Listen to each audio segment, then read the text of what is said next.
Welcome back ناظرین M Q M Pakistan اور مسلم league نون کے درمیان معاہدے کا چرچا جو ہے سوشل میڈیا کی زینت بنا، خبروں کی زینت بنا. تاہم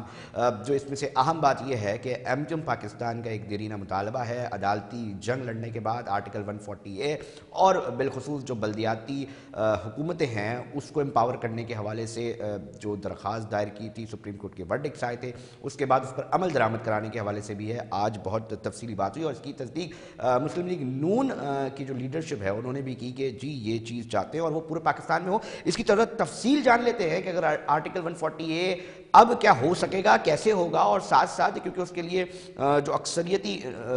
ووٹنگ ہونی ہے وہ کس طرح کر پائے گی ایم کیو ایم پاکستان. اس حوالے سے اس وقت ٹیلی فون لائن پہ ہمیں جوائن کیا ہے کرن صاحبہ نے، ایم کیو ایم پاکستان کے رکن اسمبلی ہیں. بہت شکریہ کرن صاحبہ ٹائم دینے کے لیے. تھوڑا سا ہم یہ جاننا چاہیں گے، اب اس کے اوپر آپ لوگ ابھی تک اسٹینڈ کرتے دکھائی دے رہے ہیں اور سیکنڈ کر رہی ہے مسلم لیگ نون آپ کی اس ورڈکٹ کو کہ پاکستان بھر میں حکومتوں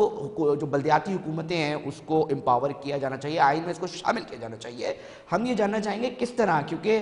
اس وقت سرد جنگ بھی دکھ رہی ہے پاکستان پیپلز پارٹی اور آپ کے درمیان، تو اس کے اوپر عمل درآمد کرانے کے حوالے سے پلانز کیا ہیں، کس طرح اس کو آئینی شکل دینے میں کامیابی حاصل کر سکیں گے؟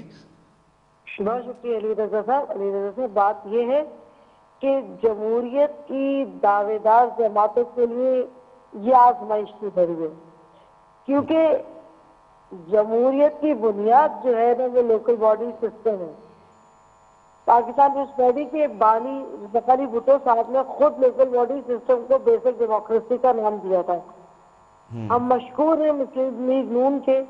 کہ انہوں نے بنیادی جمہوریت کے اس نظام کو سمجھا، اس کی اہمیت کو سمجھا اور ہمارا ساتھ دیا. اب کرن ہم صاحبہ ہم پاکستان یہ بھی پیپلز پارٹی ہی نہیں، ہم پی ٹی آئی کے پاس بھی جائیں گے، ہم ہماری پارٹی کے پاس جائیں گے اور ان کو یہ سمجھانے کی کوشش کریں گے کہ جمہوریت کی اصل روح جو ہے وہ ایک مضبوط بلدیاتی نظام میں پنہاں ہے. جی کہیے. کرن صاحبہ دیکھیں، ہم یہ جاننا چاہیں گے کہ جس طرح آئین میں بات ہوتی ہے کہ جی پی ایف سی ایوارڈ اور این ایف سی کے حوالے سے بات ہوتی ہے بلدیاتی، تو اس کے حوالے سے آپ کیا چاہتی ہیں؟ آرٹیکل 140A کی مزید تشریح ناظرین تک ہم پہنچانا چاہیں گے کہ ایم کیو ایم کی اصل میں ہے کیا، ایک عام آدمی کو ہم سمجھانا چاہیں اگر تو آپ لوگ ایک تو یہ بتا دیجیے گا اس میں آرٹیکل 140A کی تشریح کر دیے گا اور کیوں کسی بھی بلدیاتی حکومت کو امپاور کرنے سے ہوگا کیا؟ دیکھیں، جس طریقے سے 18ویں ترمیم کے تحت صوبوں کو امپاور کر دیا گیا ہے، اسی طرح ہم چاہتے ہیں کہ آئین جو ہے وہ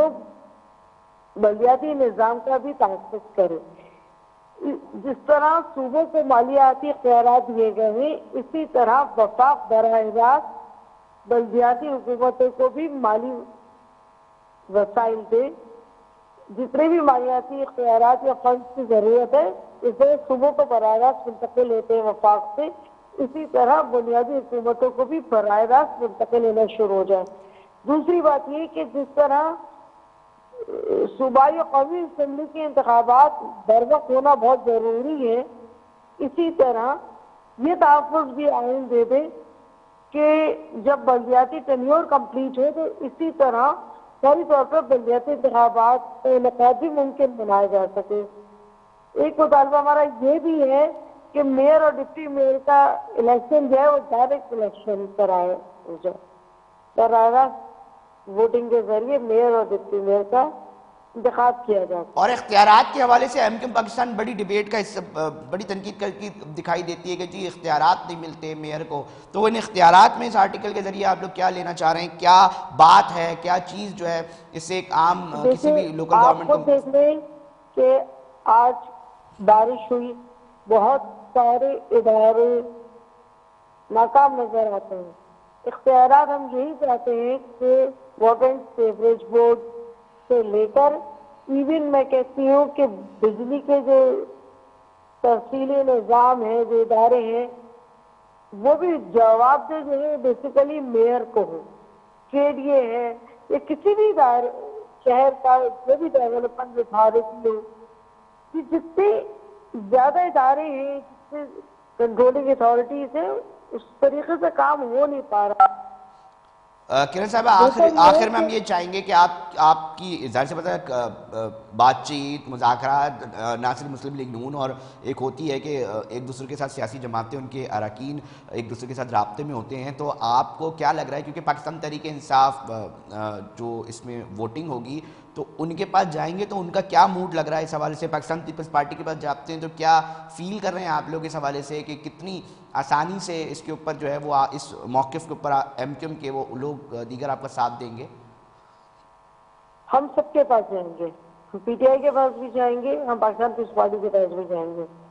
اور اب آزمائش کی گھڑی ان پارٹیز کے لیے ہے کہ وہ اس بنیادی جمہوریتوں کے نظام کو کس حد تک سپورٹ کرتے ہیں،